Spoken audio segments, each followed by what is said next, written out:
People naturally just started to find me. I never said anything to anybody. I don't know what happened, but people just started to find me. One of my very, very first instances is what we were talking about when I first walked in, is that I saw Jesus standing in my living room. I had a client on the massage table at the time. I said to her, Jesus is here. And she's like, oh my God. She said, I'm not even spiritual at all, and I can see him too. Mm. And so he said to me, you carry my energy and you will continue to do this work. Ever since I wrote my goals down with the pen, my dreams and reality have both been blending in. I just hope that in the end, my debt don't extend me on my dividends. If it did, I'd have to keep pivoting. So I'm excited to talk to you, and I also told you that this is the least prepared I've been for an interview. I'm actually really glad about that. I love to see where things go naturally. Yeah, spontaneously, right? And we were talking about something interesting, right, when you were walking in about Christ consciousness and how it's been coming to us and to so many people so strongly lately, even in the ayahuasca ceremonies that I've sat in or in certain circles where it's not expected, that Christ consciousness is coming so strongly. What do you think that is? I think that the world is really beginning to awaken. Like for me, I grew up in a Hindu family, never had once thought about Jesus. And about a year prior to turning 33, I'd actually tell my partner and I'd tell my best friend, I'd say, you know, something amazing is going to happen to me when I turn 33. And I'd say that all the time, that they'd both be like, well, what do you think it's going to be? And I'm like, I have no idea, but something amazing is going to happen to me at 33. And at that time, Frank, I had a distribution company in Asia where I was selling natural products and exporting them from New Zealand into Asia. And this comes back to your question about why. I was seeing a Maori healer in New Zealand at the time who was a massage therapist. What kind of healer? A Maori healer. So Maori are the indigenous of New Zealand. They're very, very connected to spirit, very, very connected to nature. And so she's a Maori herbalist. But I would go there and I'd get these amazing, very gentle, traditional massages. And so when I turned 33, I went to see her for my usual massage. And she said to me, something's changed about you, Gaia. And I said, what are you talking about? She said, next time you come over, I want you to work on me. So I kind of looked at her, Frank, and I was thinking, what does that mean? And she said, I don't know. But she said, I just feel that very strongly as I'm touching your body, something's changed about you. And she said, I'm also starting to see symbols coming up on your body that I can read. But she said, I just sit with that information for now. So I went back to Asia. I'd go for months at a time. Stressed out on a plane like 6-7 times a year, which was stressful for me because I didn't really like flying. I'm like, that's a month. So 6-7 times a year was enough for me. Yeah. And so I'd get there, I'd do my work, and then I'd come home. So 33 had happened. I went back to see her, forgetting completely what she had said. And when I got to her place, she was lying on the massage table, fully clothed, with her little dog on top of her. And she said to me, just do what you know how to do. And I'm kind of looking at her a bit perplexed, going, what does that even mean? And she said, no, you know what to do. I found myself going into a trance-like state. Now, I knew this woman only as a practitioner. I didn't really know anything personal about her. I knew she was married to somebody, but because the massages were generally in silence, occasionally she would say things like that, like, you just need to be mindful of this or do this or whatever. And I suddenly could see. And I could see all the cells in her body, I could smell her disease, I could see future things coming up for her, I could see past things, and I just sat there and bored my eyes out as I was saying things to her, and she was going, yep, keep going. I knew you could do this, keep going. And so I was crying and and divulging all this information to her. And because she's a very open individual too, so I learned from that experience that the more open an individual is, the more receptive that they will be to messages from spirit and for the healing that takes place. So where the Christ consciousness thing came in is that after that experience with her, I went home very, very upset, called my partner home, said, can you come home now? I think I'm going crazy. I think I may be having psychosis or something, you know. So he came home and I said to him, this is what's happened, and he wasn't surprised. People naturally just started to find me. I never said anything to anybody. I don't know what happened, but people just started to find me. And one of my very, very first instances is what we were talking about when I first walked in, is that I saw Jesus standing in my living room.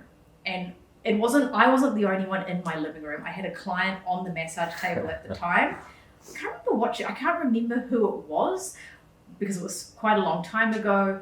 But I said to her, Jesus is here. And she's like, oh my God. She said, I'm not even spiritual at all, and I can see him too. And so he said to me, you carry my energy and you will continue to do this work.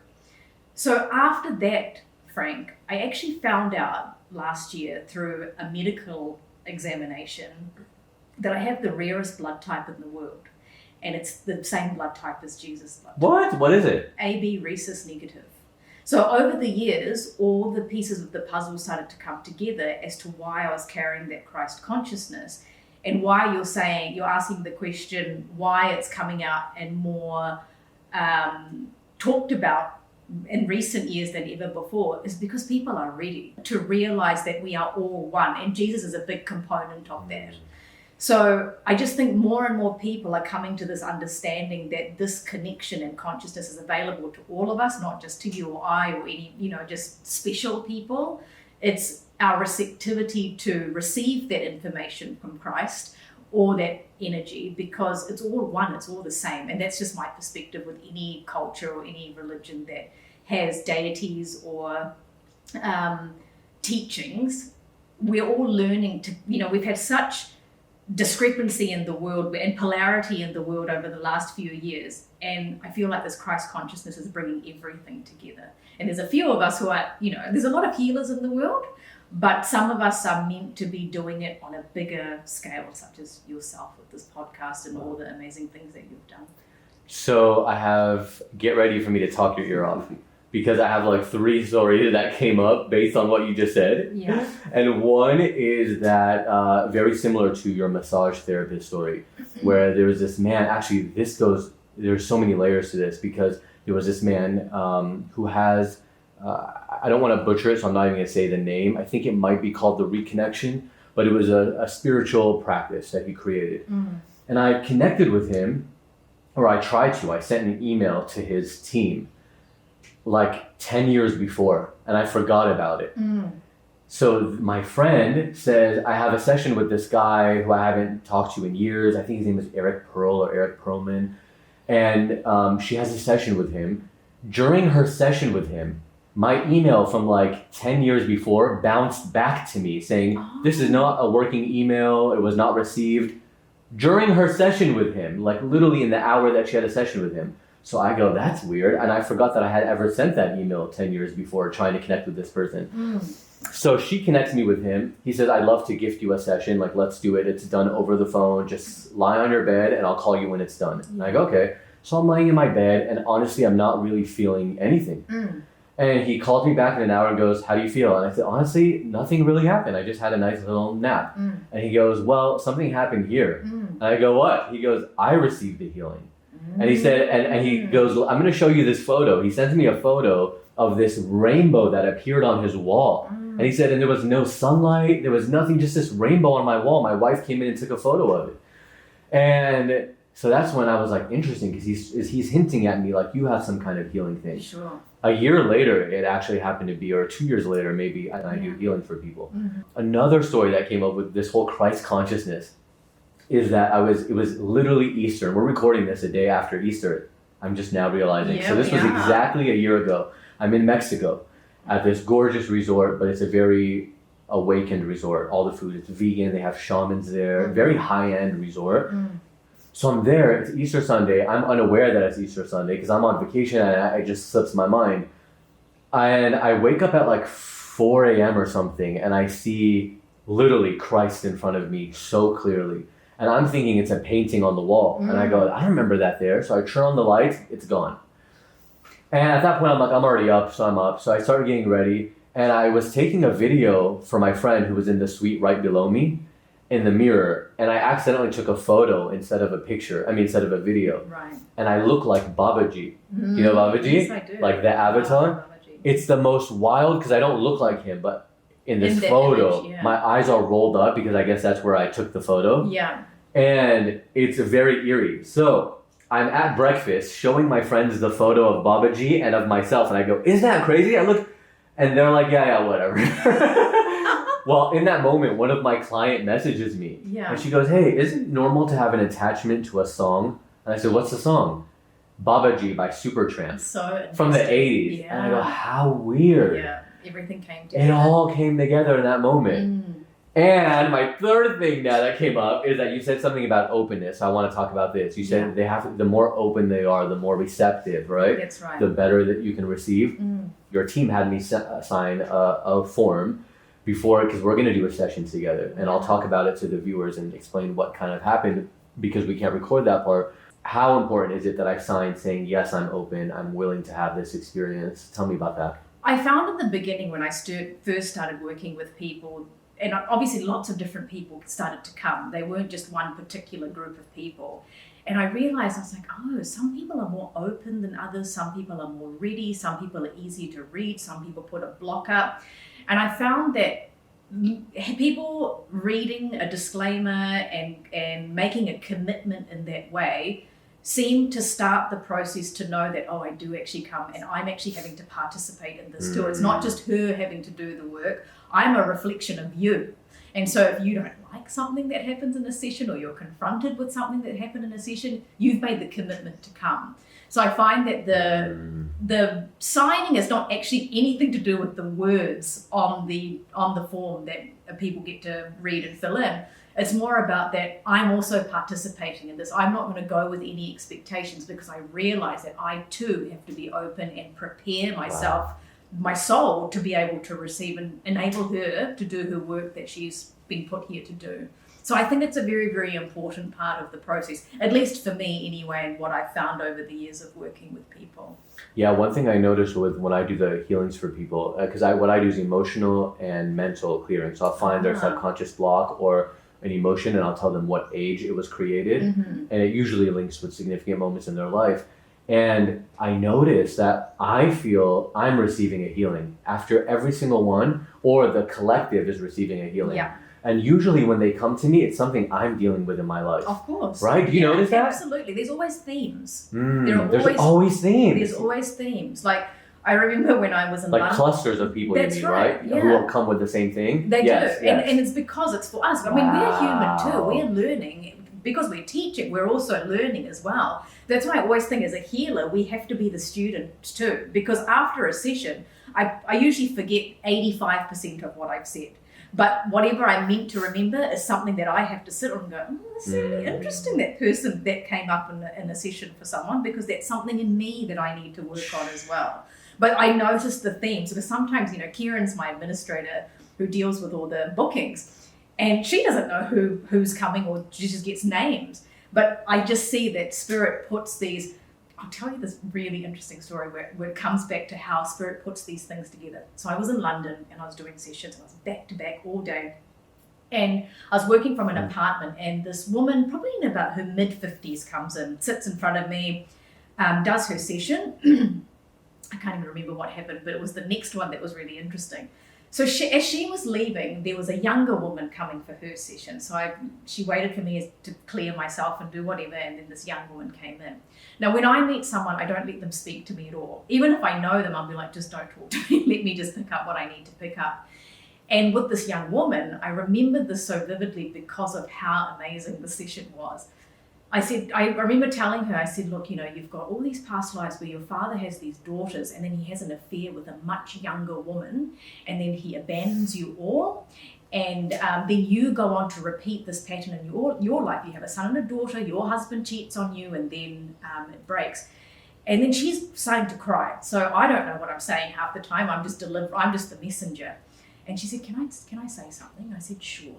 She said, that woman. So this girl who was sitting in front of me had flown in from Vietnam.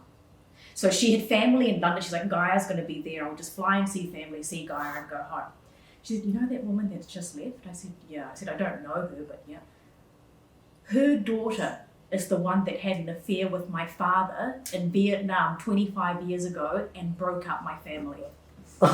Gives me goosebumps. Did the woman know that? No. So my client didn't know that was the daughter of the man that her daughter had. Do you think that all comes for a generational kind of group healing? Absolutely, because I just felt all of the stuff unraveling for the client, and because we don't know. Kieran just like, this person's coming at 10:30, this person's coming. Well, you know what? Your publicist Tanya ruined my life 10 years ago. I'm just kidding. We'll clear that up. But it's amazing how spirit orchestrates, because I literally will never, that was about 5 years ago, the story, but I'll never forget that. And there's been some amazing things like that where you just go, oh my God, I am so not in charge of this. I'm just here to do my job. And then I step back and just go back to being Gaia again. You know, what I love about this podcast is when it can be conversational, and with you, it's so conversational. So I don't feel like I'm asking questions. It's more like I'm telling you a story, you're telling me a story.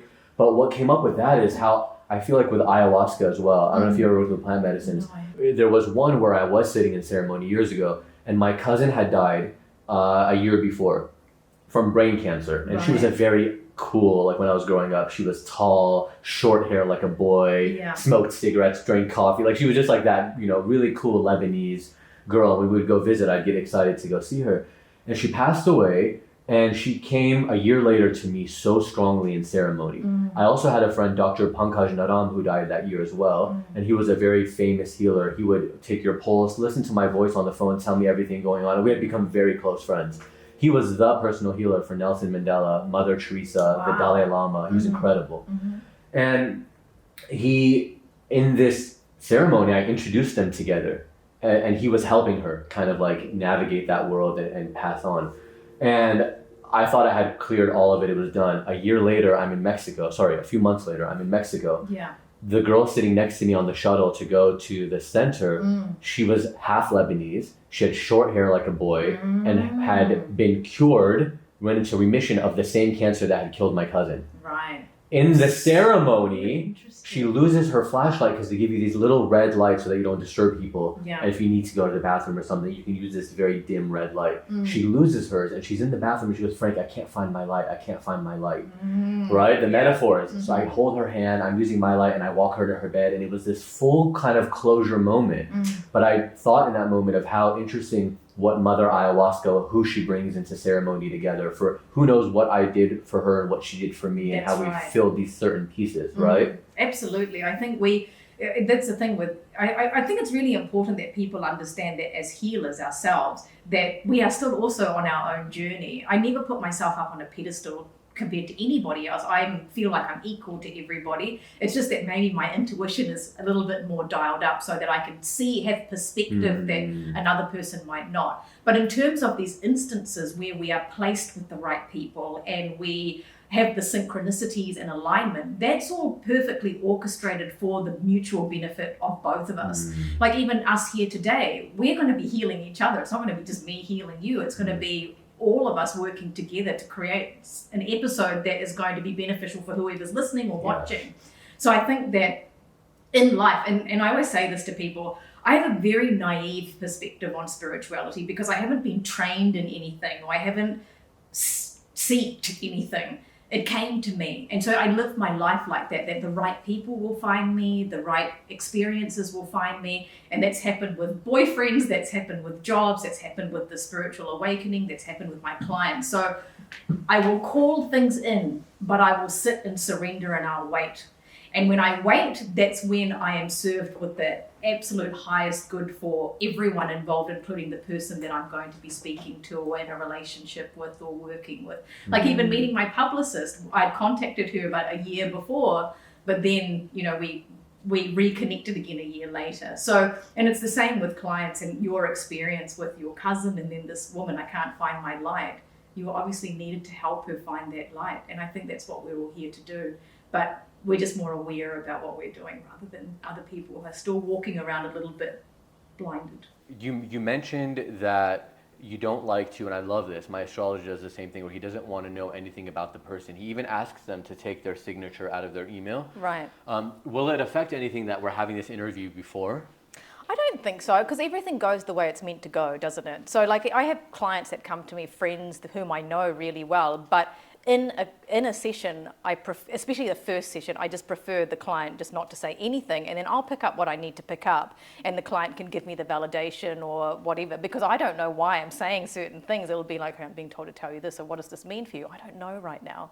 So for me, I feel like the client on a soul level will always know what they need from me and my spirit team, and that in itself is enough. I will always provide what that client needs, not what they want, but what they need.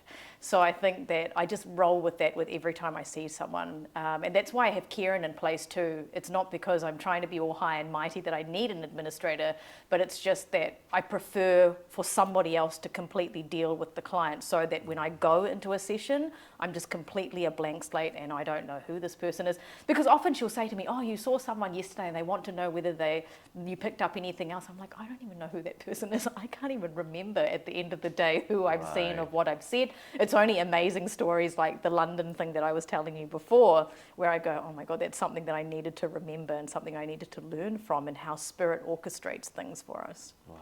Yeah. It's interesting that she didn't tell you that until later. Yeah, because I don't let them speak. I'll be like, shh, don't talk to me. And she'll be like, can I speak now? She's like, I really need to tell you this. But one of my first clients, and this is a story I'll never forget, because I was this naive 33-year-old just figuring out what I'm doing and how I'm meant to help people. I had this woman come and see me, and I could smell her before she even got to me. And I didn't realize what my psychic smell was telling me at that time. I learnt over the course of smelling people what the different smells meant. And so I got her on my massage table, and I could see these past lives of hers where she had grown up in India. And in India, she was forced to marry a man that then began sexually abusing a son and a daughter. Now, I didn't know anything about this woman, so I'm telling her all this. I said, look, I can actually hear you saying to your family, I need to run away from him, he's abusing the children. And I saw her getting on a boat, leaving. This is, I don't know how many lifetimes ago.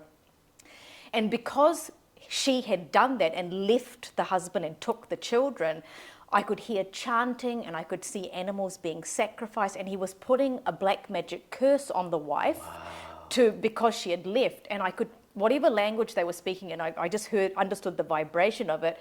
He said she will be plagued with this blood disease lifetime after lifetime after lifetime. So I looked at her, I said, look, I don't mean to alarm you, but because I'm seeing this and clearing this lifetime, I do need to tell you that I can smell a blood disease on you, and you're going to have to get regular blood tests, because I do believe it's going to be blood cancer. And she looked at me and she said, I'm in the process of separating my husband because he has been sexually abusing my son and my daughter, and I also do have a blood disease in this lifetime too. Ooh. So my mind nearly blew. And then she said to me, you know, am I going to get custody of these children? And it took 2 years, but she did. And I knew that she would, but I said, you have to fight. I remember bawling my eyes. I said, you have to fight this. I said, your children are not lying. They're telling the truth. And I had to really convince her that she had to fight for this and win this time. And she did. She did. That children no longer have to see that man. And I actually ended up meeting her children. Even though I don't read children, I won't read anyone or work on anyone under 18. A little bit of energy work, but I'll never read anyone under 18. She brought them for energy work, and they were the most beautiful children, but they were so spiritually traumatized. I said, bring them back when they're old enough, and I'll be able to look and clear. But for now, I've just shifted energy. But that was another profound experience that I had, which I'll never forget, how spirit orchestrated that whole event. And this is part of the soul progression that I do. She was repeating that karma over and over and over again for lifetimes. And then in whatever 7 years ago, whatever year that was, 8 years ago now, she came at the right time, just as she was going through court proceedings to get the custody of the children so that he would stop sexually abusing them. And she won. There are like certain moments in life where I feel like this is going to be life-changing, and this is one of them where I'm so excited to work with you. Seriously. Oh, thank you, I've worked with masters all over the world, but there was like a thing where I'm like, this is going to be big. And I'm excited as you describe it, because it is like we repeat these patterns from past lives. I see it all the time in like spiritual circles, people being like, oh, this happened to me, you know, lifetimes ago or whatever. And you never know how much of it is like affecting you now. That's right. And that's the thing that I noticed, because like I said, I went into this blind. I didn't know what was happening to me. I was crying. This is so funny. I was crying all the time that my husband said to me, if you're going to be crying like this guy, I'm going to move out. He said, you need to learn how to control this. So that's why when I'm just normal Gaia when I'm not working. Yes. I feel like when I'm working, I will open myself up and I will feel what I need to feel for you and through you. But when I'm not working, I will just pull back and observe the world and participate in the world as Gaia should be in this character that she's playing. But I think that these past lives, when they started to come to me so vividly, because I'm literally standing in a room in 1608 going, okay, this is what's happening. I started to realize they weren't just random past lives. They weren't random ones like, oh, you were in war or you were in blah. They were directly related to what was going on in that client's life. And that's when I realized like, oh, soul progression is what I'm doing. It's like we have to end this karma so that you're not repeating this over and over again. So when I hear these confirmations from clients, because I don't know, I'm just standing there in this life going, oh, this is what's happening and you're telling me this, and you know, what does this mean for you? And then when they relay to me like, this is actually what's happening now, or I've had that happen but I can't seem to meet a man because, or a woman or whatever I'm looking for because I still have this obstacle. It became a really profound shift in realizing what I was actually doing to help people progress on their path. And so that's how it just all grew, Frank. Like I'm in real awe and feel like I'm very privileged to have the perspective that I have. But I can say this honestly now, and I'm sure you'll be able to feel that. Sure, when I first started, there was a bit of ego connected to it. Why me? What's so special about me? And I realized I'm not special. I'm just here put on earth to do some of God's work. And I learn profoundly from that. And I have human experiences all the time, and I learn from that, and it keeps me very, very grounded.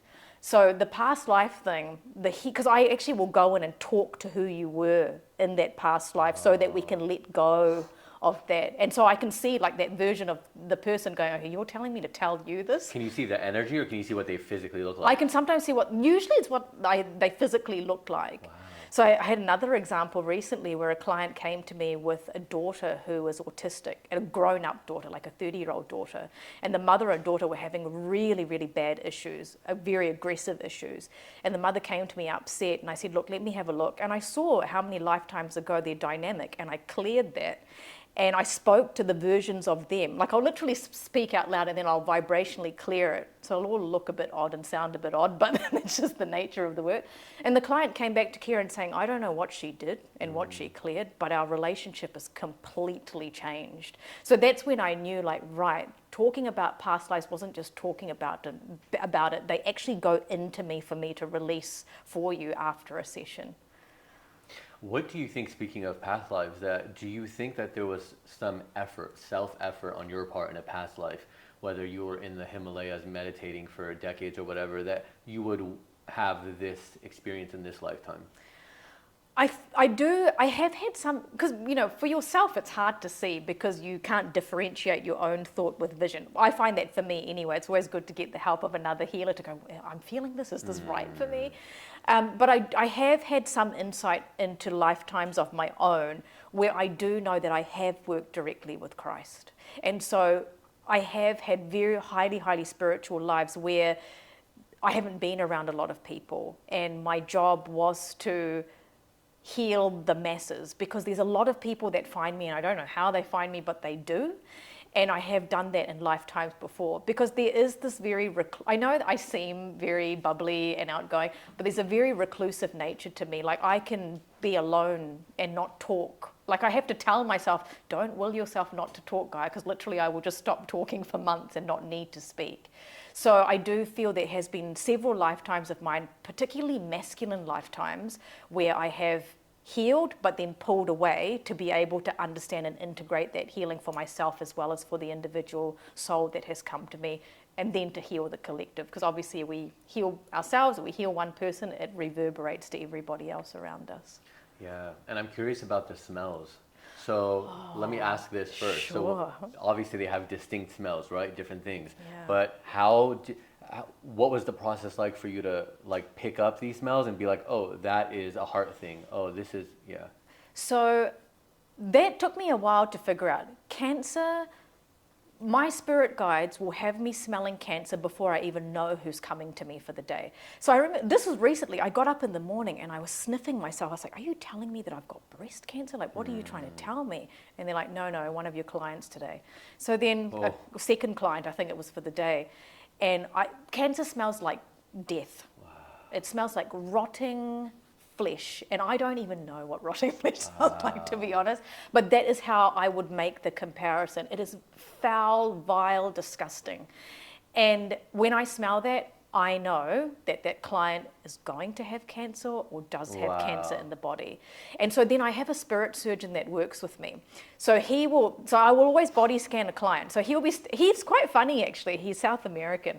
And he'll say to me, okay, yeah, no, go, you need to energetically work on wherever. So my hands will be there, and then he'll be like, yeah, you need to tell this person that they're going to have this and that and that. So I'll tell them.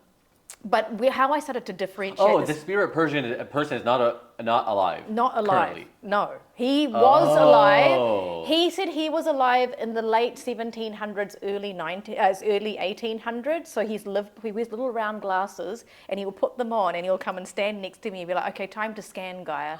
And so then I'll be scanning, going, "Hey, where do you want me to stop?" And then I'll stop there, and then I will energetically work. But he will be telling, because I don't know, I'm not a medical professional. I'll be like, "This is what I need to tell you. You need to go and deal with this with your doctor, because I don't know."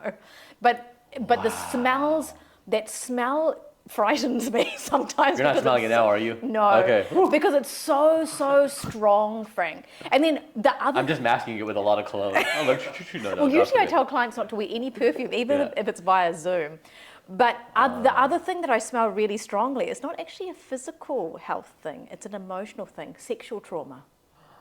Sexual trauma and that has a foul smell. That smell and the way... Because I will often be in a lot of pain when I'm working with someone, and I always know when I'm even remotely or in front of in person, if I'm working on the root chakra and the sacral chakra, if that person starts stabbing me down there, I will be like, "Oh my God, can you please let me in, because this is really hurting me?" And then I'll start seeing sexual trauma. Sexual trauma has a very, very strong smell. And the year of 2023 is a really, really big year for all of us to heal our sexual trauma from this life. I knew that. And lifetimes before. So even ancestral sexual trauma, what's happened to our parents generationally, like even for me, there were little things that happened to my mum, not sexual and physical, but people threatening her. I remember when she was pregnant with me, a taxi driver was meant to drop her off with my dad and took her to the beach and said, "Okay, no, I'm going to rape you."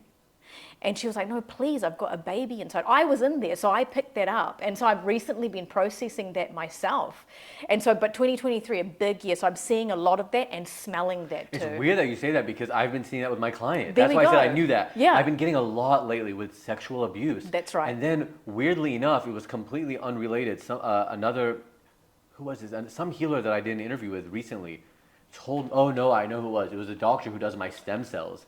And she said the most brain damage we see, because they'll look at brains before and after, is they say the most brain damage we see is from people who have been sexually assaulted as kids. Yeah. Something happens to their brain while it's developing. That's right. That she just told me that a few days ago. So it's been coming up a lot. Yeah, and you're going to see it. You're going to be more aware of it now that you're working with your clients. Wow. But 2023 is the year of that. We've been prepared for it with the Me Too movement and all of the things that have been coming up, collectively, for us to be working individually with people to heal that, and in ourselves. It's in us as well, Frank. And I just did this interview with Nako, the singer, Nako Bear, about him being canceled for alleged sexual harassment. There we go. Yeah. So it's a really big thing. But for me, for my abilities, it comes with a very, very distinctive smell and a lot of pain.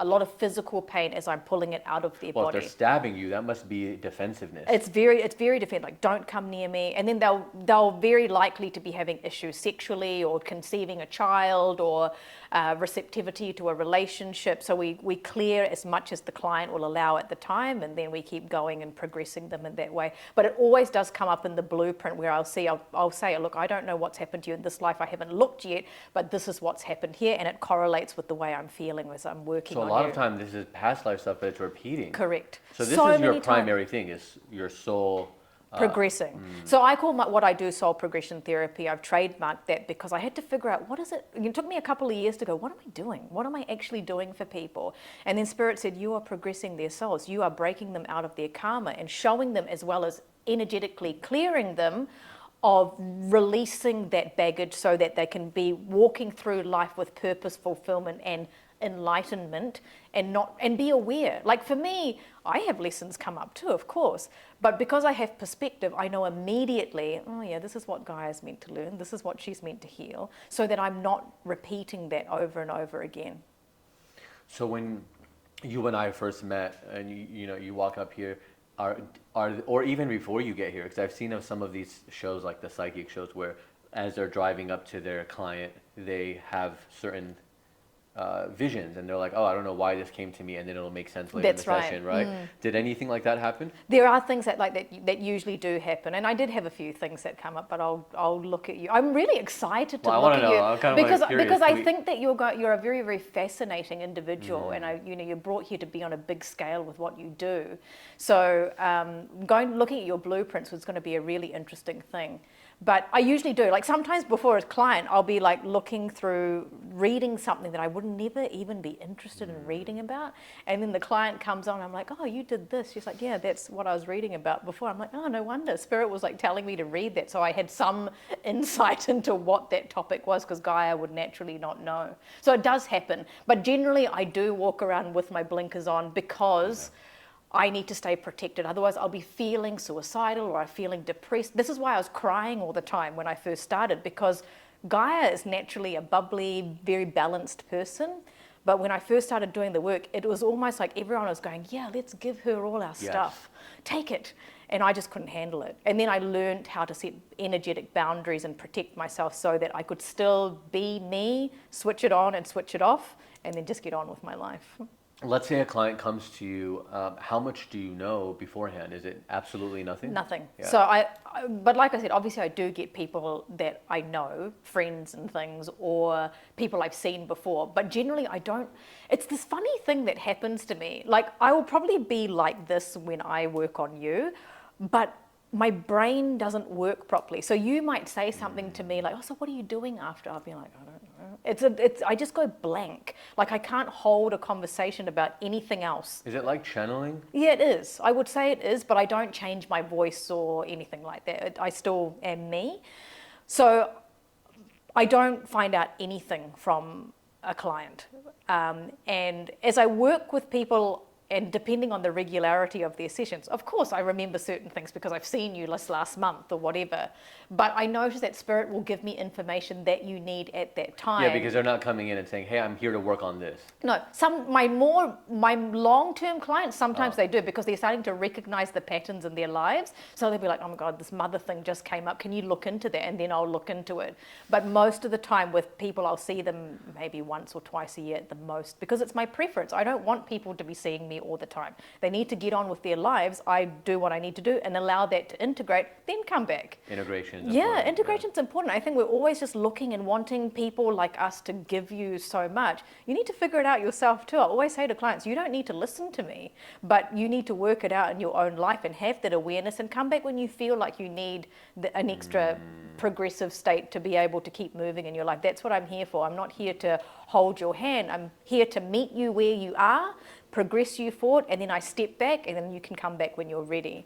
But so more recently, my really regular clients who have been seeing me right from the beginning, they'll sometimes come to me and say, I need to deal with this, but 90% of the time they'll just say, you look and have a look to see what I need to figure out. And I'm like, okay, so then I'll do that.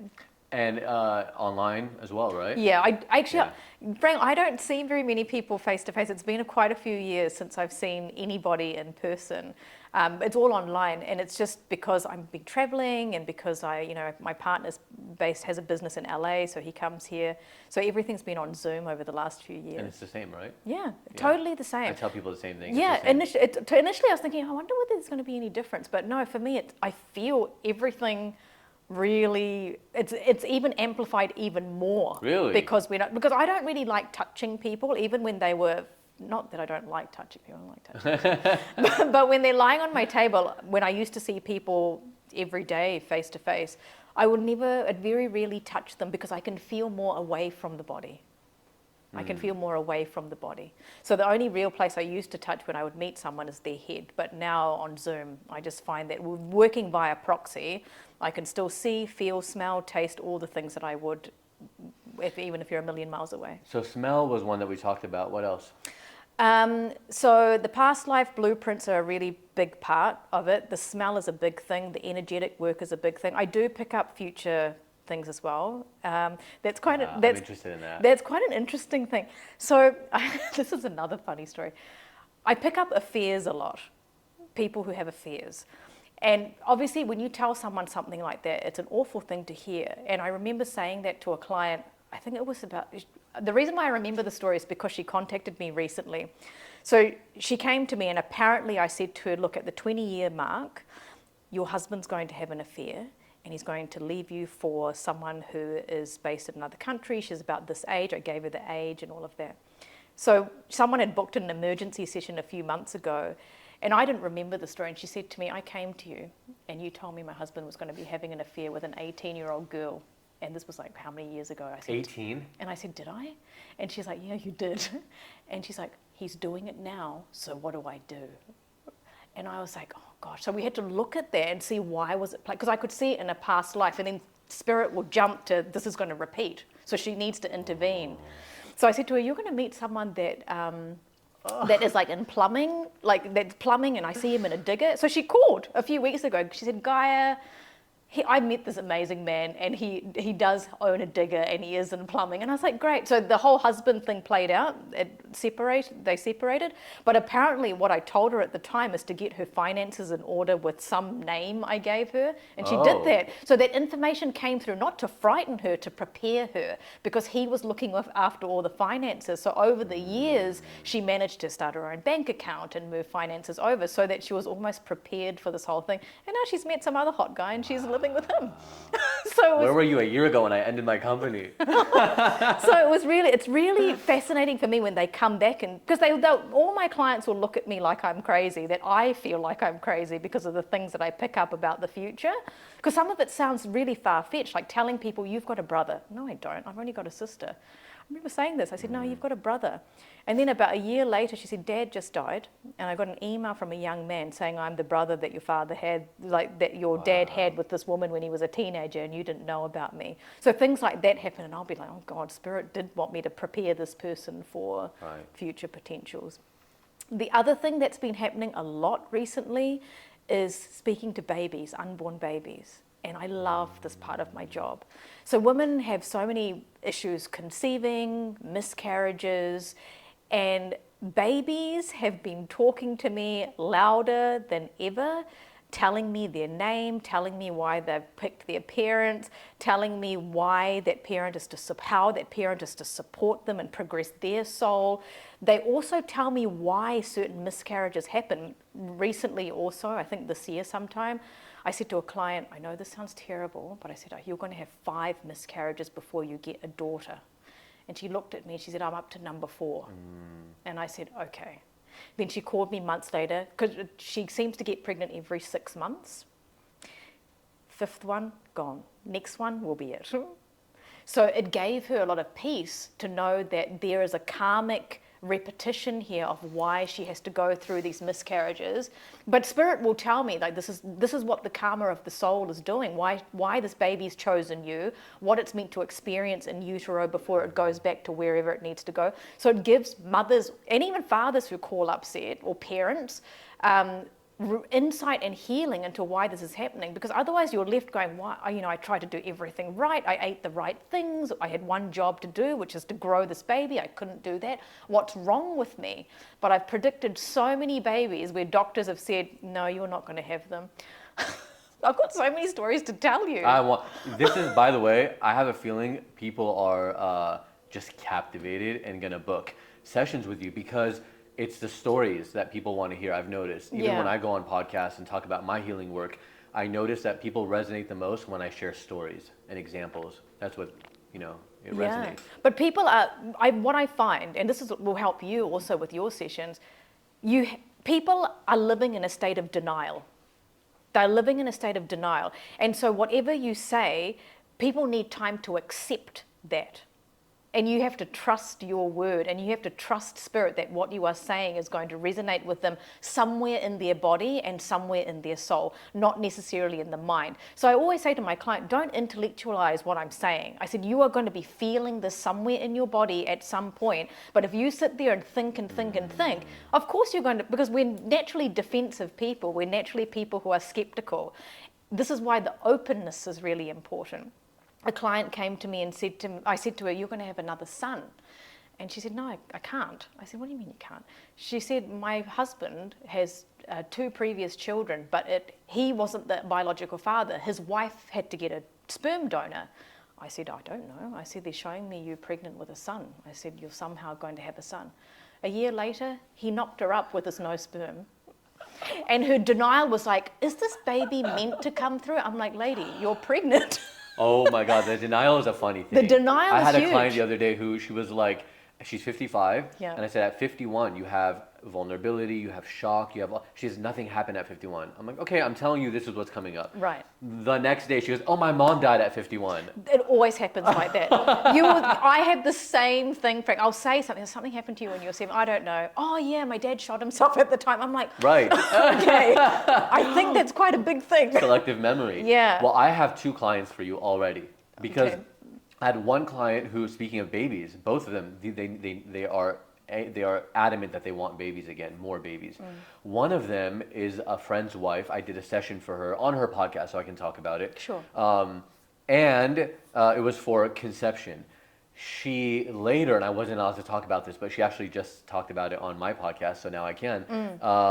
It's been a year now. She, after our session, she was pregnant, but it miscarried. Right. So she just told me, she had never even told her family, she told me on my podcast that she miscarried, and it was a very sacred, she's a shaman, so she was a very sacred, she was in the bathtub, she planted the placenta in her backyard under a tree in their new home that they just bought. She said she rubbed the placenta on her face just intuitively, she felt like she needed to. Yeah. But she said, I think the baby was like, you're not ready. I need, and it left. Yeah. And it said, I'll come back.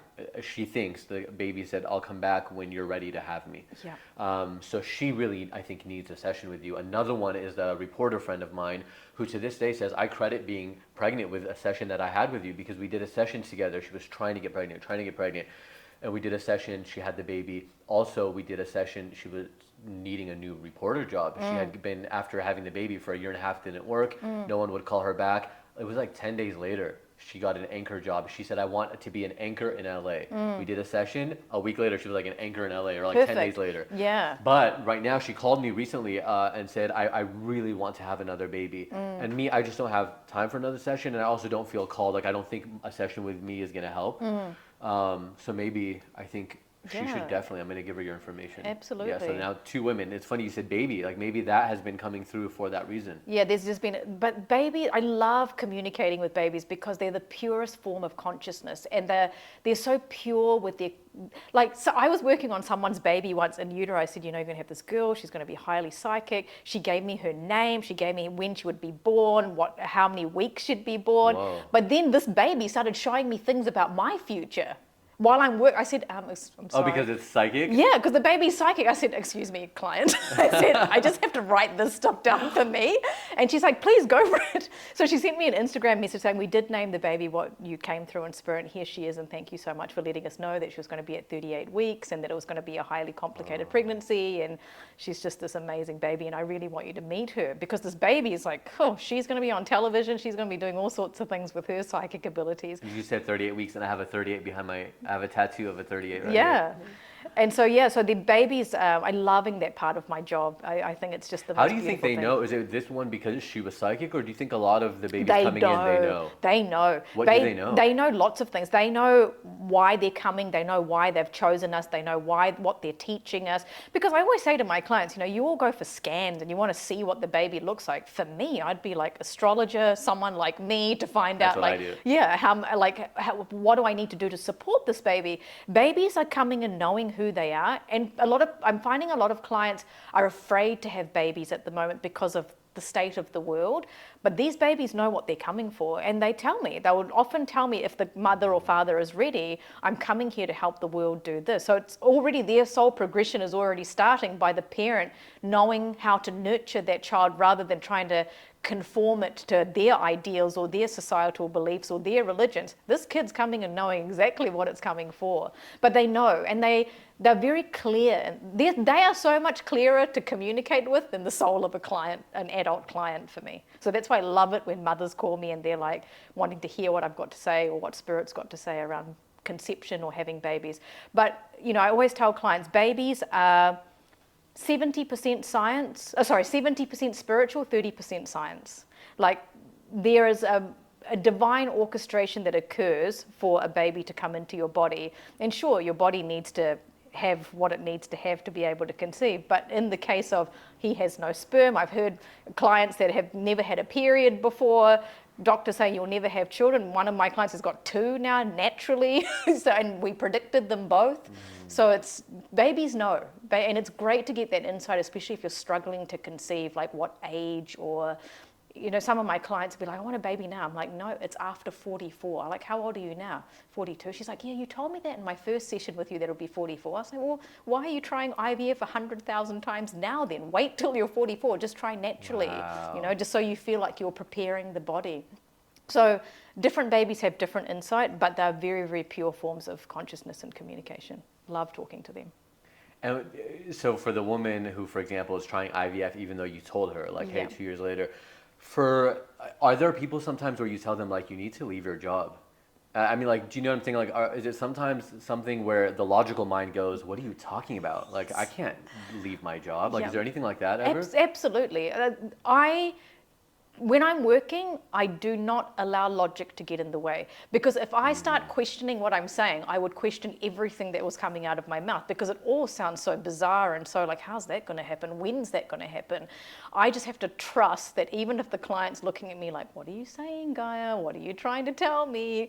I just have to trust that that is just what it's meant to be, whether they like it or not. Because some clients do get confronted with the things Spirit has to say. And because my natural personality is like, I tell it the way that it is, people will be like, oh my God, you know, what do I do with that? So I'll be like, I don't know what you're meant to do with that. I'm just here to deliver the message for you. Just park it and get on with your life the way that you want to get on with it, and let things naturally go the way that they're going to go. But just know that from my perspective, I've done what I needed to do for you. So I always, you know, I empower my clients.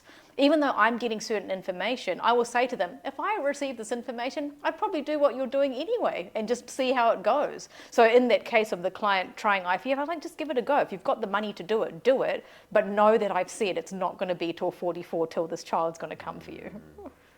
Oh, so you'll still tell them, like, go for it if that's what you want. Absolutely, because people need to make their own mistakes and figure out for themselves. And it also gives them a sense of like, I didn't just listen to her, I've done something that I wanted to do. I think it's important that people take steps forward that they feel like they want to do or take and experience, because that's all going to be part of the outcome as they receive it anyway, to know that they've ticked whatever boxes they needed to try. So I'm there to support my clients. I'll be firm for certain things for sure, and so you do what you want to do, but just know that I've said this. There's a past life story, and the reason why is I wonder if it'll come up. I almost don't even want it to come up because I feel like I've kind of closed karmically that whole thing. And I don't know if I'm giving too much information before our session, and maybe that's not a good idea. But it's kind of interesting, and it's public, and Tanya might know the story. But my friend at the time had done like a past life regression and saw that she was in Egypt and she was stabbed in the back in the Nile by her father in this life, who they have a very estranged relationship. They don't speak. He left when she was like 6. And then I listened to the recording. She let me hear it. It was very traumatic for her. She felt anger and just heat and just a lot of anger. And then we do an episode together on the Shaman Durek podcast. And he said, do you mind if I look at your records together? And we're like, okay, sure. And he says, oh, you have a past life together in Egypt. Frank, you were in the royal family. this person was the high priestess that traveled with you everywhere. And he said, and you saw her get stabbed in the back in the Nile. Wow. And he said what was said in this amazing. session. So then months later, we're in Mexico at that retreat that I was telling you about where I saw Jesus. And we work with this woman who says she can, I always say says she can because I don't know, says she can read the Akashic records. And she goes, she's like flipping, literally flipping in the air like a book. And she goes, oh yeah, you have a past life in Egypt and together, ancient, and you were meeting with the king, and he was deciding in the future what technologies would be shared with the world and what would be withheld. And he said, and you knew that they were lying to you, that the king was lying, but you didn't say anything because you knew it's all just part of the whole flow of life and what's going to happen. Right. And it's just, everything is perfect. So you knew you were being lied to, but you didn't address it. So it's interesting how like 3 different people now have brought up that one life. Be interesting when we look at you to see what happens. It'll be interesting. Yeah.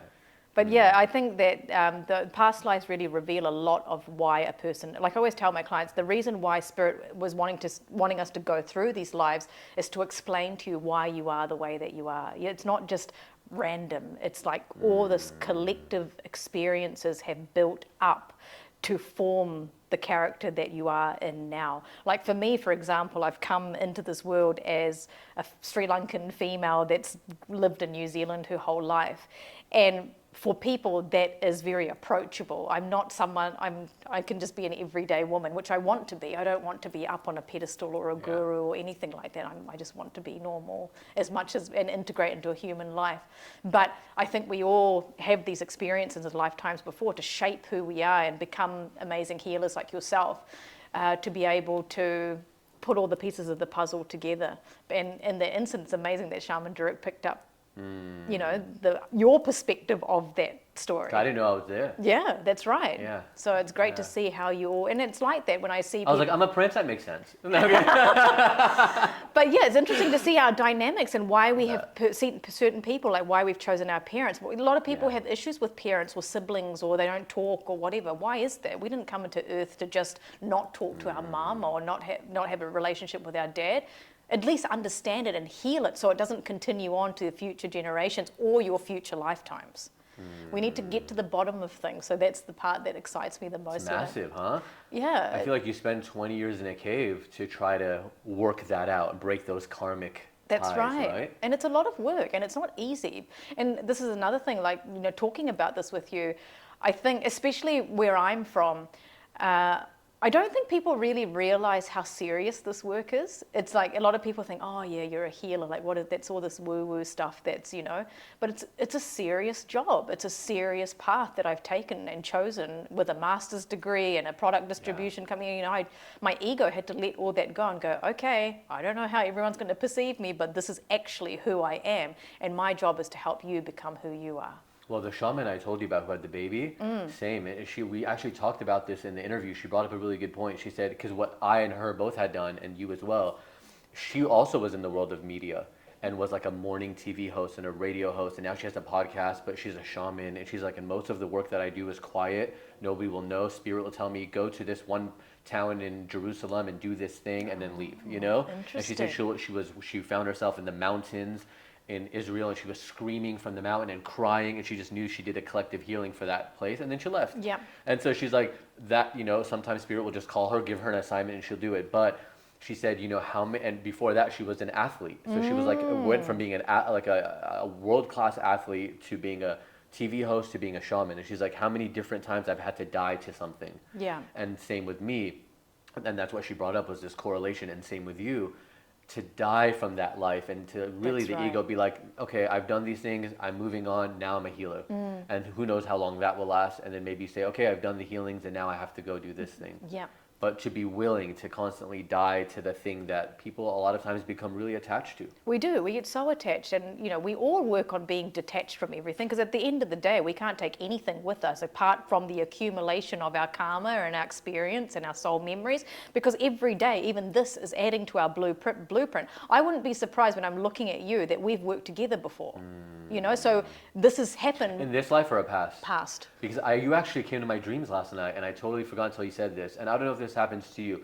I get a lot of messages from clients and also from friends who tell me, you came to my dream last night and did a healing on me. Yeah, that's right. And I have zero recollection. Yeah. But my dream with you yesterday was actually me muscle testing to see if I should work with you or not. And I said, hey, it's getting really weak. And then by the end of it, I said, oh, it's strong. Like, we have to work together. Yeah. And you were just, I don't think you even said anything. We were just sitting and watching. And you were like, I'll test it too. I'll ask as well. And you were doing the same thing I was doing. Yeah. And, but that happened. And I think your husband might have been there. It's funny that you said relationship, because I walked into your space. You didn't come into mine. I remember I was in yours, and there was a man there. And I remember him being like, oh yeah, she's right over there. And I went over there and you and I started talking. Interesting. Yeah. But I mean, we're adding to our blueprint today, Frank. So this is much more than a podcast. This is between you and I. This is a much more than a podcast. There's going to be some profound shifts for both of us from today. Why did you look to the side earlier? Because Tanya, because I had a dream about Tanya. Last night? No, about 3 days before I left New Zealand, because I've flown in from New Zealand to do this and another thing that I was here for. And in the dream, Tanya and I were painting, so Tanya's my publicist, we're painting sunflowers. And Spirit came to me and said, Tanya needs to eat more sunflower seeds. Wow. And she also needs I have some. She also needs to connect in with the sunflower spirit energy, the plant medicine. So I texted her and told her. So we both arrived Which plant medicine? Sunflower medicine, okay, sunflower plant medicine. So we both arrived in Boulder, Colorado together, and we walked to a little restaurant for lunch. We were the only two that was in there. And this young woman walks in with a t-shirt that is bright yellow with painted sunflowers all over it. And so Tanya's mouth hit the floor, and I was like, see, this was all orchestrated. And guess what? Yeah. A few days ago, I went with my niece and nephew to paint ceramics, and I chose, out of hundreds of options, a sunflower plate. See? Yeah, so I totally resonate with it. Of course, some dreams are randomly weird. I have very vivid, crazy dreams. But some, like your one last night or the one about Tanya, I knew there was a message that I had to deliver or say for the person. So I love getting dreams like that. But usually I have crazy dreams, Frank. I have two questions. One is about past lives, and is it? Do you think they're chronological, or are they all happening now? They're all happening now. Okay, so, let's talk about that. So that's really interesting. So when I work with someone, and I'm going to treat you completely like a client that I work with, just normally, I'm not going to treat you any different. But I would always tell a client this when I first meet them. Two portals open up for me. So one is I invite in the spirit guides, ancestors, past life connections that are connected to both you and I, that's going to help facilitate the healing. And the second portal is the portal that I travel up to go to the different realms. Now, often I actually feel like vomiting when I travel up because it's like sucked up. So for me, from my naive experience, these past lives are all still going until we clear them. So this is why I will go in and talk to who you were or figure out what we need to end, because you're still pining and crying for the man that burned to death 40 lifetimes ago, and you haven't met a new one because you're still holding on to the abandonment of that one. Whoa. So once we've cleared that, I can feel the finality of it and the end of that chapter where that version of you is going, thanks, Gaia, thanks, I can let that go now. And I'll feel the release in that person's body going, yes. Was that a hypothetical? I don't know, it might not have been. Oh, okay. Like, how do you know I'm single? But it might not have been, but I think actually it might have something related to you. That's wild, okay. But that's how it works for me. So these lifetimes are still going until we are shown them, but I can't force past lives to come. So sometimes regular clients will call me, are there past lives coming up today? I'm like, no. I'm like, spirit doesn't want. So it's not always a past life thing. No. First time clients, absolutely, because that's how spirit will show us both, me the practitioner and you the client, what we need to work on today or what the blueprint is. But going forward as we work together, spirit will bring the past life if that's what needs to be cleared. It's not. My clients can't dictate the session, and neither can I. I just purely surrender to what I am meant to do. I can't say to spirit, this person wants to see this. They'll be like, no. Because I ask about myself too to spirit, and they'll be like, you don't need to know that right now. It's like you said, it's what you need. What you need, not what you want. So I always tell clients, you might not like certain things that come out, but it's what you need to know today. So you're just going to have to handle the truth. I'm okay with that trust. That's good, right? Yeah, I think it's important. And then my other question, so that was about the chronological past lives. What about karma? Because we're clearing so many of it, you're clearing so many of it with your sessions. Do you think that there's a place for karma in our future, or do you think we're going to a place where we no longer are carrying karma collectively? I think it'll take a while, but I do think that we're going to get to a place where we're clear of it, because It's just not needed anymore. it's not needed anymore. I just feel like we're all evolving and progressing at such rapid speeds that it's going to come to a time and place where it's not required anymore. And I feel like we're going to be, I don't know, I'm getting this now actually, we're not going to have to live so many lifetimes to get to the end of it, to get the end of the samsara, to get to the end of the... So I just feel like it's going to become like these babies that are coming, they're going to be pure, they're going to be fresh, they're not ones with a whole lot of karma like you and I. So it's really changing. The world will, even though there's been so much heaviness and density, it's going to get lighter and lighter, especially through 2026. Yeah, that my astrologer says that. He says, you know, because he uses Vedic calendar, and he says Western astrology is the only one that uses the calendar and not the stars. He right. says, we're looking at the stars when we give you a reading. Astrology is the study of the stars, not the calendar, especially not the calendar that was created by the Catholic Church. You know, and so, but my point saying that is he says we're not even in the Aquarian age. Everyone's talking about age of Aquarian and spiritual. He's like, it's not till like 2075 Yeah. or whatever year he gave me. Yeah. And he says, but in that moment, it's 1,000 years of bliss. Yeah. You know, it's this long period. He said, but it's going to be very heavy till then. That's right. Very And I dense. completely, Do you feel that? because I don't know astrology. I'm not an astrologer, but my feelings and what spirit tells me, they tell me to me, or when I'm in a session, that it is going to get a lot better. So the karmic load that we carry and the babies that are coming in, the souls are coming, are much more pure than what you and I have had to endure lifetimes and lifetimes before. But that's what makes us good healers, is because we are meant to have all of that to be able to come in. But these new children, a lot of them are coming in without that karma to start that healing journey for everyone that they've chosen to be connected to, their parents, their siblings, whoever, are coming in immediately to be able to do that. Not come into the age at 33, they're coming in immediately with the ability to do that. So, yeah. Wow. Yeah, a lot of the videos that I made on YouTube starting out that were the ones that went viral, like millions of views, 40 million views, was Wow. the third eye videos. And kids could pick it up so quickly, where we blindfold them, put tape even their eyes shut, blindfold them on top of that, and they can see everything. Adults were able to get it with some of the teachers.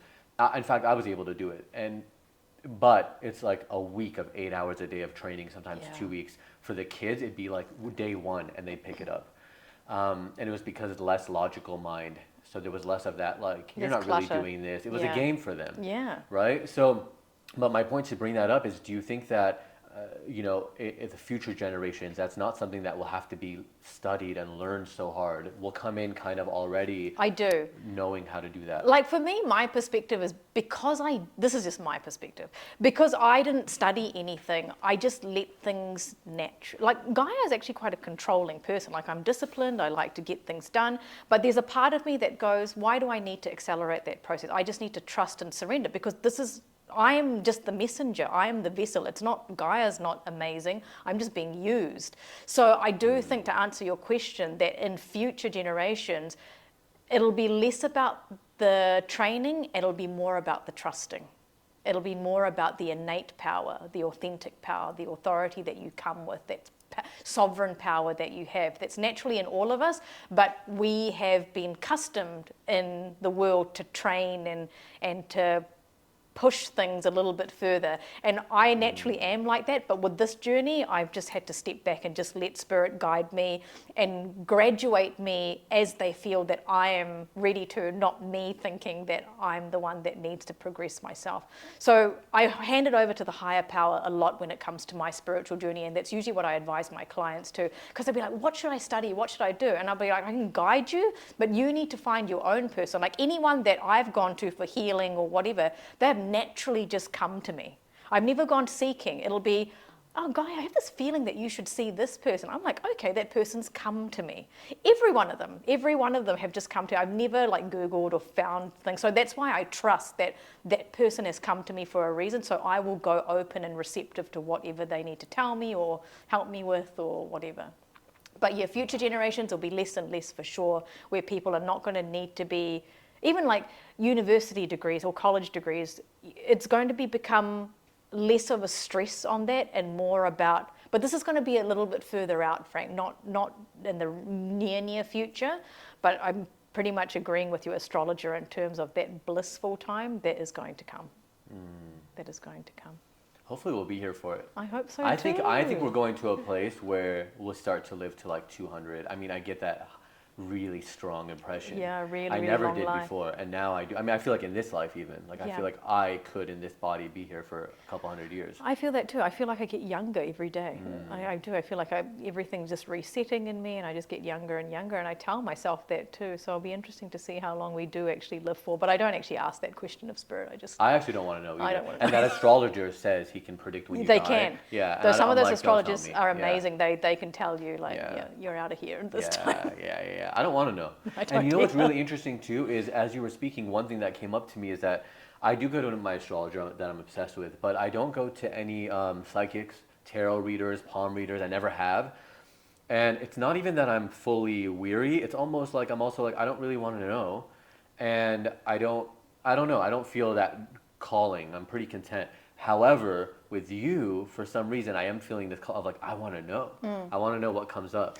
Maybe because there's a purpose behind it. That's right. That's the difference between me. It's like I'm not just reading to give you information for fun. I'm seriously giving you information and facilitating the healing to progress you. That's my primary goal. It's not like, oh yeah, here's a few cards. I mean, I do pull cards and I love cards. They're a fun tool to have. But that's the biggest difference, and that's why so many people have come to me, is because there's a real purpose behind what I do. That's why I said it's serious work. It's not just all fun. I'm hand reading people. My father-in-law was like, how's your hand reading going? That's hilarious. I'm like, it's not quite My mom and dad, they make fun because I use my hands. Right. And they're like, how's your, I'm like, stop it. Like, people who are watching, some people are listening to this on the podcast app, but if you're watching, they make fun of the way I muscle test with my Yeah. hands, you know? Yeah, it's really funny. And like, to them, it's just like this little frivolous, I'm like, ah. and it's not to discredit tarot readers' side. There's Right. amazing ones. It's just that you don't want to get addicted to things like that, Right, because you right, need right. to still use your own discernment to figure And out. I know people who are addicted to their psychics. Yeah. They go like every week, and I'm like, come on. Yeah, so that's why I say to my client, I don't want to see you for a year. I don't want to see you for 8 months. Whatever spirit tells me to tell them, Yeah. that's when they'll usually book in. Unless something happens that was unpredictable or not meant to know, then they can book in for an emergency session. But I think with me, there is a real purpose to what I do and a seriousness to progress. So that's not just random information for your knowing and for fun. There's a real healing aspect, because I can feel terribly, terribly unwell after sessions, and it's a privilege to be able to take from a person, but that's the seriousness of it. It's like whatever does not serve you anymore in that one time is coming into my body to get rid of that for you. We might need to talk about that privately too, because I would love to know any kind of techniques that you do to disconnect, because in the very beginning when I started, I used to, if somebody had gone through something like a molestation or something really deep, I would, the second we hung up the Zoom, I'd run to the bathroom and throw up. Yeah, yep. And it's so funny that I didn't realize, because I was like, oh, food poisoning or something. No. I only realized right after like 10 times, I was like, wait, it only happens when the session's really intense. That's right. And then it stopped. It stopped once I was aware of it, because then what I started doing is, as they're telling me a story of what happened, once I tell them, hey, you're getting this at age 7, and they tell me what happened, I'm actively in my head, I'll repeat a mantra, or I'll do something to just basically keep my mind engaged and disconnected, Yeah. so that I'm not absorbing it. Yeah. You know? I allow myself to absorb in a session, but that's why I don't turn myself onto it when I'm just day-to-day life, because it'll just be I'd be a sick in hospital person. Like I'm a Right. well, healthy person, and I want to stay that way. But your experience with throwing up, that has happened to me several times. Like I worked on a client with stage 3 rectal cancer, and I worked on her for about 3 or 4 hours. And after she left, I was literally in the bathroom for days afterwards, processing what she couldn't process, because that part of her body doesn't work anymore. Wow. So it's kind of like, and I couldn't work for about a week But there's after no that. fear for you of holding on to it? No, none at all. You know that you're I positive. trust that it will all go, but I have to be diligent about my self-care. Like sometimes I'll be like, oh, okay, I'm not going to eat after clients, but I need to find food to ground myself again, and I need to go in, because we live by the ocean, so if it's warm, because I don't like cold, I will get into the ocean and I'll cleanse myself in there, because I just need it all out of me, and I can feel. And I also, because I'm blessed to have all these amazing mediums and healers in my life, they'll say to me, Gaia, there's something sitting on your left shoulder, you need to get rid of that. I'm like, oh, okay. How much do you believe in like affirmations and the power of affirmations? And I'll tell you why I asked that after. I think that I really didn't realize how powerful visualization and affirmations were until quite recently. And I'll show you this picture after we're done. But I was telling my partner, I said, it was the beginning of the year or end of last year, my crown chakra was so active. Like, I literally felt like someone was pouring water into my crown chakra. And I was like, I don't know what they're doing to me, but they're just pouring cold ice. And it was cold. Like, I had to put a beanie on because my head felt frozen. And then about 2 nights after telling my partner this, someone's pouring blue water into my head, I was meditating on Zoom with another friend of mine who's an amazing healer. And we just sit and meditate together for half an hour. And I was zoned out completely, feeling this thing going through my head. And then after we finished meditating, she looked at me and I said to her, my crown chakra is just so active. I don't know what it is. And she said, yeah, I know. And I said, why? And she said, I stopped meditating because I was taking photos of you. And there was literally this blue light coming through my head. And I'm in my pajamas. And it's a horrible picture of me, but it's just like... And so that's when I realized like what I was feeling and visualizing was actually able to be captured by a photo and the physical just a regular camera. She just screenshot the Zoom screen. Wow. So I'll show you. Yeah, please. Even though I'm in my fluffy pink dressing gown. But so that's why I feel like, before I go to sleep at night, I will always tell myself, I forgive myself, you are loved, you are supported. Even though I have probably no reason to say those things on a logical level, I feel like my soul wants that reassurance. So I do feel there is a place for them. But obviously, any affirmations, any visualizations, it comes with a form of action to you. And the intention, right? And the intention. It's not like I'm trying to manipulate reality and force it. Yeah. So you actually have to, everything comes together, basically, and it all works together. So I think there's definitely a place for it, but it comes with the intention and the action. The reason why I asked that specific question is because, as you said, I'm lucky I have a lot of mediums and healers around me, is I all of a sudden remembered an affirmation I used to do. I stopped doing them years ago, but when you're first like dabbling in spirituality, this is like 12 years ago. I was in college and I remember I'd say certain affirmations, and one of them that was a regular was, I am surrounded by saints and healers. I am surrounded by saints and healers. And I only noticed that, and plus others affirmations that I used to say at that time, I now look at my life and I go, wow, that happened. Or that happened. And one of them is the saints and healers. Like, I'm so lucky that have all these people all around of these you. People, from Indian to European to Middle Eastern, just all different kinds. Beautiful. But yeah, it's a really nice one. I'm surrounded by saints and healers. I had the funniest experience. I was telling my partner and a few friends.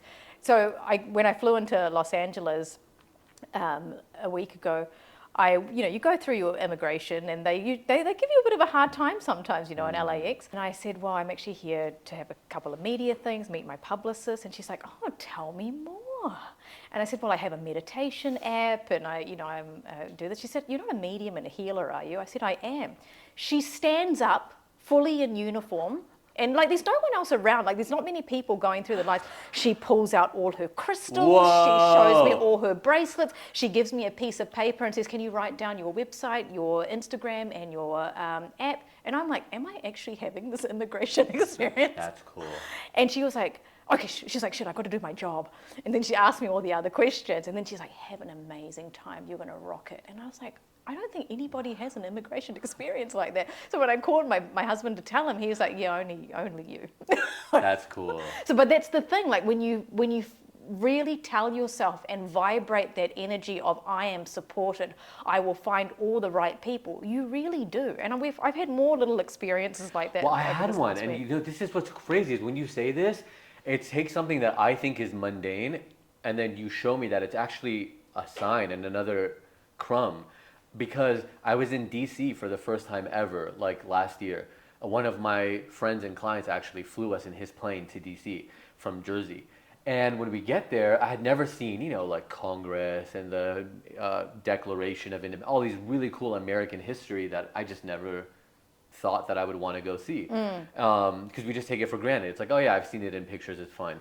But I went, and the energy in those rooms is so strong. But I was looking at the Declaration of Independence, and there's a woman standing here, and she's a guard. She's one of the Capitol Police. Right. She's got guns and like all these things. Yeah. And she goes like this. She goes, she literally, I don't know what it is, because I think you're allowed to talk if you're a police there. Maybe you're not. Maybe it's like the British guards that stand. But she literally goes like this. She goes, "Are you a healer? Are you a healer?" And I was like, "What?" And she goes, "What kind of crystals are on your neck?" And I was like, "Oh, it's," and I started telling her what crystal I was wearing, and she goes, "Are you psychic?" And she like won't look at me. She's like, But she's like looking straight ahead. Yeah. She goes, "Are you psychic?" And she's like asking these questions, and I remember being like, you know, I'm a healer. What kind of healer? What do you clear?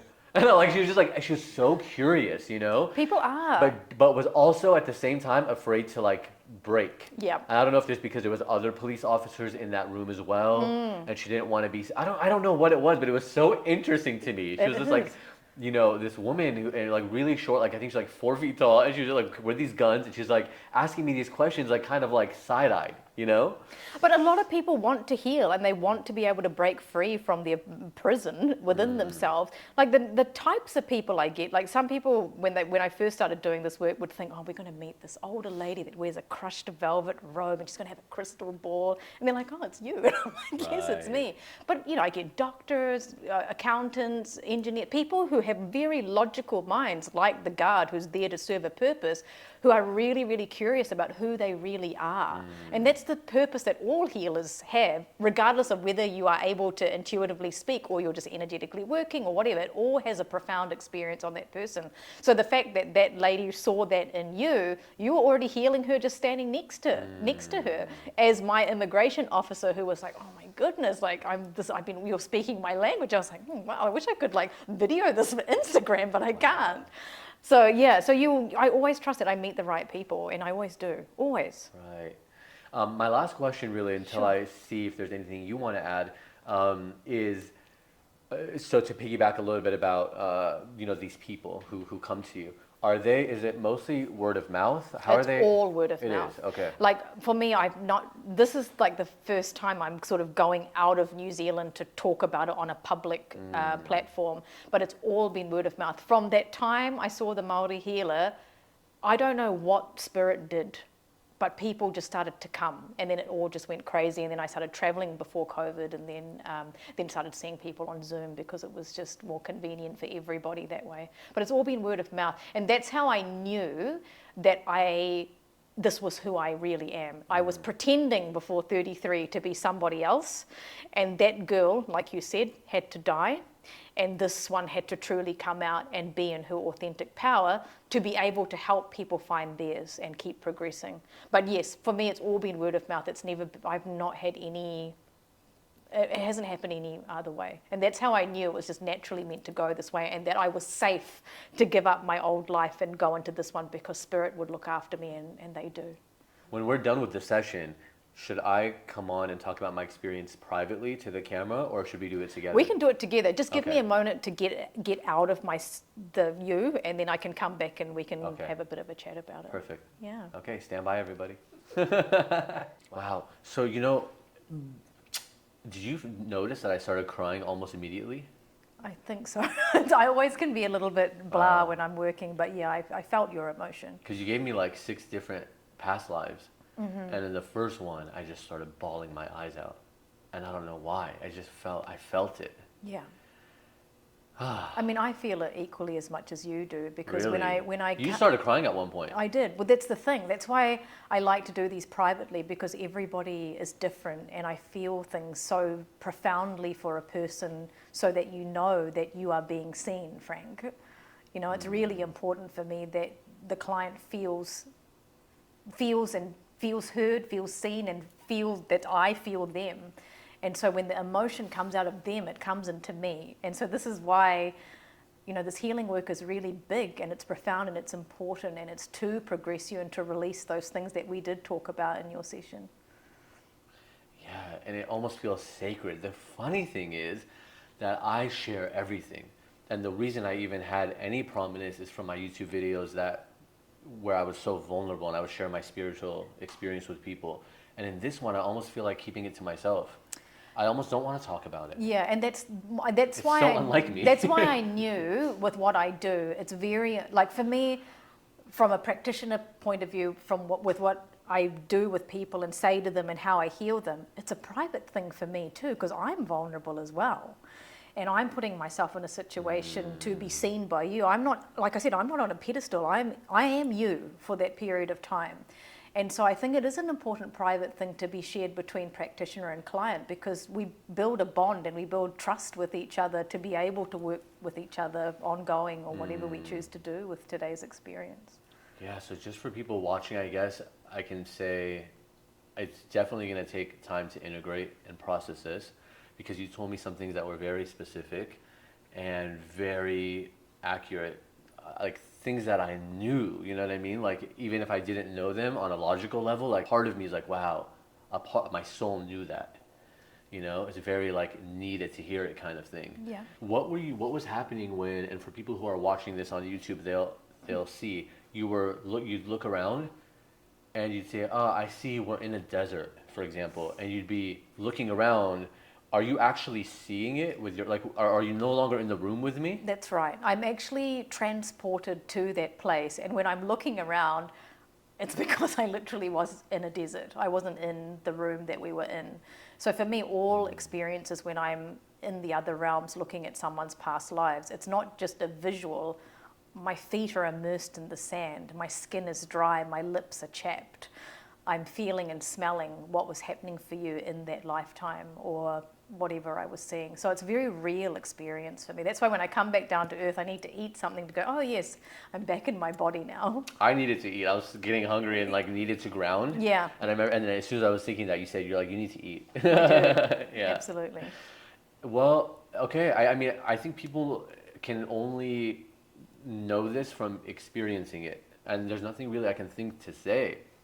I thought this would be something where I'd be like, okay, this is going to happen, but they really need to just experience it. And I can see now why you say every different session is not the same. No, because it's whatever you need at that time in terms of clearing, knowing for the future, energy shifts, and it's all to progress your soul. And so that's why each and every session for everybody is going to be meeting you where you're at. And yeah, it is something to be experienced. How can people work with you? What are the different ways? Because I know that if you're more financially conscious, yeah, there are different ways. Right, tell me about the tiers. So if you want to book a session with me, just go to my website, which is www.soul33thenumerals.com. But I also have an app. So we have people all over the world on the app. I do a weekly teaching. I put homework up every week based on the energy of the week. We'll link to the app. Yeah, too. we've got meditations in Spanish and Mandarin, and I channel a lot of that. So a lot of my clients who say can't see me or they want to have me in their pocket, that's an amazing way. So that the app is Soul33 on your Play Store or App Store. And then when you email, I like to know nothing about a person. I don't receive those emails, my administrator does. And so there's different ways that you can work with me. There's remote energy clearings. If you're an app member, there's a way to have a mini reading, like 3 questions that you want to ask. But I would always suggest that book a soul progression therapy session first, because that will really give you insight into what you need to be able to move forward for this next stage of your life. Mm-hmm. But yeah, there's lots of different ways, and my administrator goes through all those ways to connect with me or get some help. But it was important to me to make everything affordable for everybody so that everyone can have access to me. Nice. Powerful stuff. Oh my God, I can see how it can change the course of your life to see you. And one of the things, or a few of the things that you said were things that have always been on my mind, maybe little fears of mine or this or that, and you'd be like, oh, well, this is why it's a fear, because you did have this experience before or that experience. And because your relationships are going to change now from today. Well, the relationships is the big one. And the weird thing about, you know, like you said earlier about having different people in your life who are in this field, in this realm, they all give you like little different nuggets and it all overlaps. And so my astrologer recently, we had a session and I said, listen, I've never asked you about relationships. I don't think about relationships. It just don't cross my mind. I'm not interested. I'm living my life. I'm like laser focused. And all of a sudden I had questions. I'm like, am I going to meet somebody? And when is that going to happen? Like, I'm like, I guess I should ask. Like, I've been seeing you for 6 years now, you know? And he was like, it's interesting you asked because it's in the next year or two. And you kind of said the same thing. So It's not far away. it's so strange because it's not something I think about. And all of a sudden it's like coming into my awareness. But that's good that you don't think about it, because now you've been That's what given he this. said. It's now you've been given this information. Just let nature take its course and trust in the flow of your life. You've got all that you need within you to attract what you want. It's just a matter of surrendering to it. And the name change, that's actually an interesting thing I guess I can talk about. I feel comfortable with this part. Is you said that I was a healer in Persia when it was still Persia, not Iran, and that I was a healer and my name was Firas, which is actually my birth name in this lifetime. And you said, is there something about you reconnecting with that name? The interesting thing is exactly a year ago is when I decided to go back to my birth name, and the only reason I didn't do it is because I thought if anybody Googles me, it's all Frank Elaridi. So now I'm actually but making it complicated and weird for people who are trying to look for me. Or wait, I couldn't find you. So I thought, you know what, let's keep it simple. But maybe it doesn't have to be something where I change the branding, but I'm personally reconnected with Firas. Yeah. Yeah. Absolutely. I think that because babies know their names, Frank. Like when I speak to a baby, they're like, this is my name, and I'll pass it on. They know what that energy of that name brings numerologically as well as energetically. So I think the birth names that we've been given, they're significant in terms of our path. So Well, what about introducing myself? I think go with what you're comfortable with, but as long as your soul knows that you're So Firas. embody Firas. Yeah. Okay. You Yeah. embody Firas. Thank you so much. You are Everybody so go see her right now. If you can get on the waiting list. 4 months, right? At ballpark? It depends on the tiers, right? It's actually a bit longer, but there are ways to see me now if you need to. Okay, yeah. Yeah. Yeah. Wow. Okay. I mean, let's leave it at that. Thank you. You're very welcome. It's my pleasure.